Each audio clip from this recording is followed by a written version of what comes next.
ان کے گالوں کی لالی غائب ہو گئی اور متانت نے آ کے جگہ لے لی. ان کی آنکھوں کی چمک میں ایک عجیب قسم کی اداسی آئی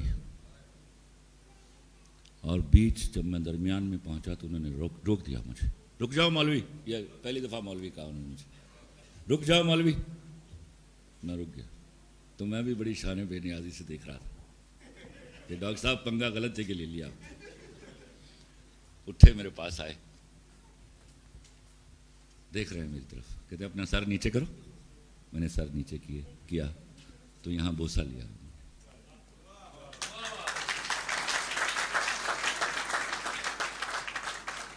کہتے ہیں جاؤ آج سے تم کتاب کی پابندی سے آزاد ہو.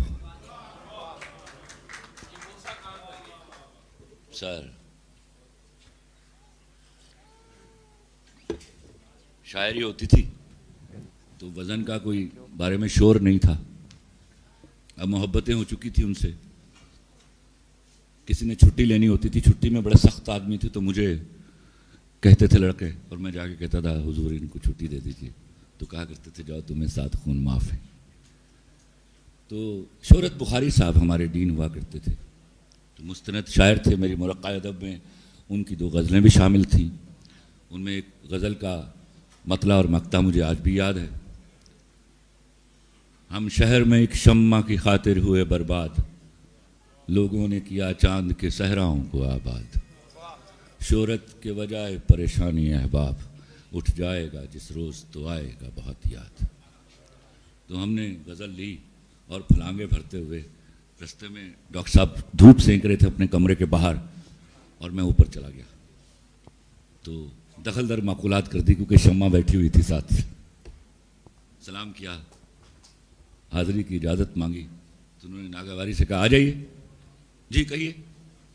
تو میں نے کہا حضور شعر ہوتا ہے میرے ہاں, تو روز کا علم میں سیکھنا نہیں چاہتا, تو براہ کرم کوئی شارٹ کٹ بتائیے مجھے اور میں وزن کر پاؤں. تو انتہائی ناگواری سے میری طرف دیکھا. لاؤ کیا لکھا ہے. میں نے وہ پرچہ دیا ہاتھ میں, پڑھا. ہاں نا ٹھیک ہے, بتا دیتے ہیں تمہیں شارٹ کٹ. یہ لو. نہیں ابھی دیا نہیں. ایک کام کرو میاں, ایک ترازو لو, اس کے ایک پلڑے میں اپنی غزل رکھو اور دوسرے پلڑے میں رکھو باٹ, اور تب تک باٹ بدلتے رہو جب تک دونوں پلڑے برابر نہیں ہو جاتے. اور جو ہی یہ برابر ہو جائیں تو سمجھنا وزن ہو گیا. غصے میں پاگل ہو گیا. کیا خوب سر, یہ استادوں کا طریقہ نہیں ہے.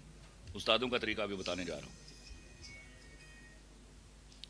ایک دفعہ تو بہت شدید غصہ آیا. پھر میں نے کہا نہیں, رتبہ استاد کا ان کا.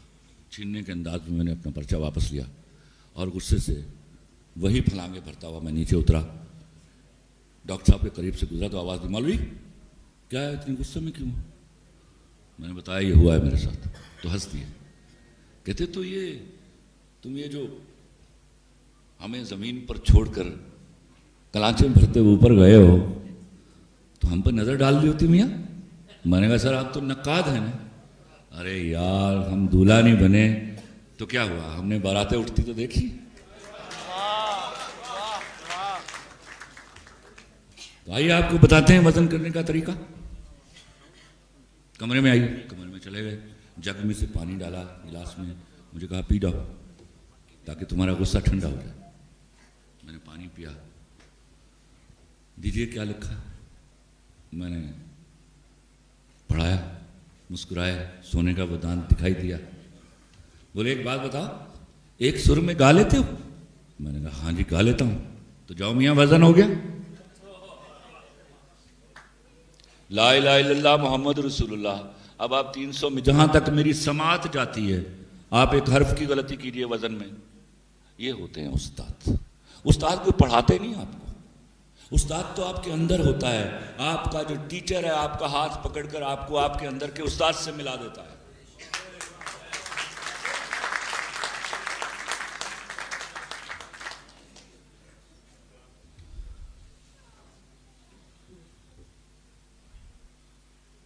ایک جملہ ان کا میں دہائیوں چھپا کر بیٹھا رہا. خدا کرے ایسا ہو. آج میں بتانے لگا ہوں, شاید پچھلے دنوں ان کے بیٹے کا مجھے فون آ گیا اور میں رو پڑا, وہ بھی رو پڑا. میں تو ملا ہی نہیں تھا ان سے. مجھے بعد میں کوئی 15 سال بعد پتہ چلا ڈاکٹر اعراز نقوی صاحب. جب میں سوچتا تھا کہ میں کچھ بن جاؤں گا تو میں ان کے دربار میں حاضری دوں گا, ان کے پیر چھوں گا, تو پتہ چلا ان کو تو انتقال کیے 15 سال ہو گئے.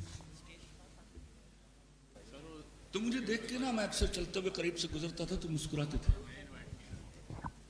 اس پر بھی ناقدین کے ساتھ بڑی ہونے والی. تو ایک دن میں نے نا پیار سے پوچھ لیا, میں نے کہا سر اس طرح مسکراتے کیوں مجھے دیکھ کے؟ کہتے مولوی میں جب تمہیں دیکھتا ہوں نا تو میں مورخ کو تاریخ لکھتے ہوئے دیکھتا ہوں. خدا کی قسم یہ فکرہ جملہ میں نے کبھی نہیں بتایا, صرف میرے ابا مرحوم کو معلوم تھا. خدا کرے ایسا ممکن ہو, اور میں جس کام کے لیے دنیا میں آیا ہوں میں کر کے جاؤں. کبھی کبھی مجھے بھی لگتا ہے کچھ ہے جو مجھے دیا گیا ہے, کچھ ہے جو میں نے پرفارم کر کے جانا ہے. یہ میرے پاس تم ہو, یہ پیارے افضل, یہ صدقے تمہارے سب پیچھے رہ گئے. وہ جو یہ تو پرہیپس رستہ ہے جو میری منزل کی طرف جا رہا ہے. منزل کیا ہے اللہ گواہ ہے, میں بھی نہیں جانتا.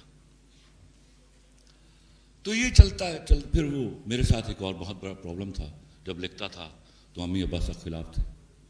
I was a wonderful student, almost topper almost all the times, with few exceptions, a few years.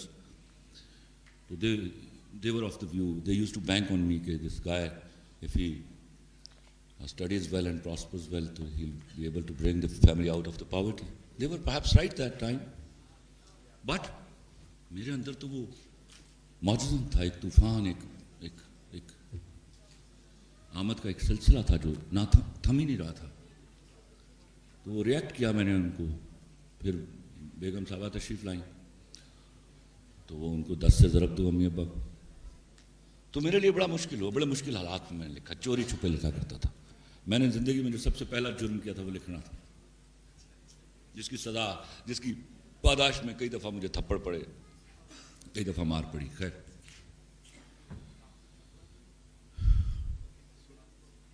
میں آتا ہوں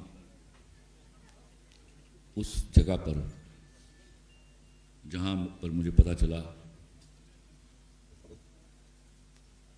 کہ میں نے فیمنسٹ کے بلوں میں جھانک لیا ہے. مجھے نہیں پتا تھا فیمنزم کیا ہوتا ہے, کہ میرے ہاں عورت کی تعظیم سکھائی گئی. عورت کی تعظیم پر ہمارا فرم بلیف تو تصور بھی نہیں تھا. میرے ہاں حکومت ہے خواتین کی. اپنی بیوی کو جب میری شادی ہوئی تو پہلے 2 جملے کہے اس کو میں نے, اس کے علاوہ کچھ نہیں کہا. میں نے کہا زندگی میں نا جب تک مینٹلی میچور نہیں ہو جاتی اس لڑکی سے دوستی نہ کرنا جس کا گھر ٹوٹا ہوا ہو. ایسا نہیں کہ وہ بری ہوتی ہے, اس کو کسی کی خوشی پسند نہیں آتی. دوسری بات کہی کہ حکومت کرنا مجھ پر, رول آن می, مجھ پر حکومت کرنا, کبھی کبھی غلاموں کی طرح.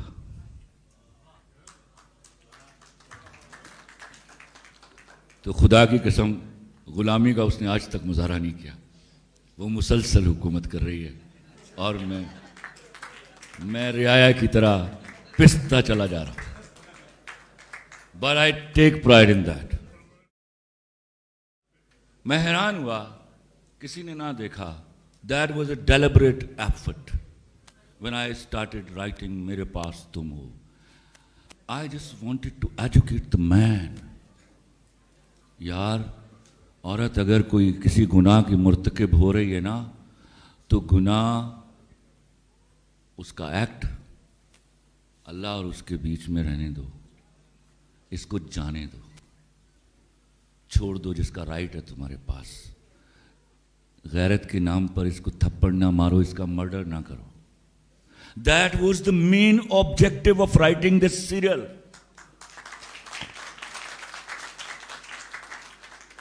تو آپ دیکھیے 12 ایپیسوڈ وہ عورت گل کھلاتی رہی اور وہ برداشت کرتا رہا. یہ تھا میسج جو خلیل الرحمن قمر دے رہا تھا. اور پھر 2 ٹکے کی لڑکی کہا گیا جس کو جامہ پہنایا گیا 2 ٹکے کی عورت کا. عورت کی جب بات کرتا ہوں تو جنرلائز کرتا ہوں. ایک لڑکی جس نے گناہ کا ایک ایکٹ کیا اس کو گالی دی گئی, اور وہ گالی بھی اس نے ڈائریکٹ نہیں دی, وہ اس کے خریدار کو بھاؤ کرتے ہوئے کہا اس نے کہ بھیا 1-2 ٹکے کی لڑکی کے لیے تم مجھے 50 ملین دے رہے تھے. پھر آتے ہیں, پتہ نہیں انہوں نے انیاں دے سکول تو ایم اے کیتا ہے, میں نے 3 لڑکیاں اور بھی ہیں اس میں, وہ کیا عورتیں نہیں تھیں؟ ہیرا مانی was a role model for good women. وہ جو سلمان کی بیوی تھی, she was a working woman. ہیرا مانی was a working woman. یار آپ کو 1 لڑکی رہ گئی, یاد رہ گئی, آپ کو 3 لڑکیاں یاد نہیں رہی. آپ لوگ borrowed economy, borrowed social setup, borrowed books, ہر چیز borrowed پہ زندگی گزارنا چاہتے ہو.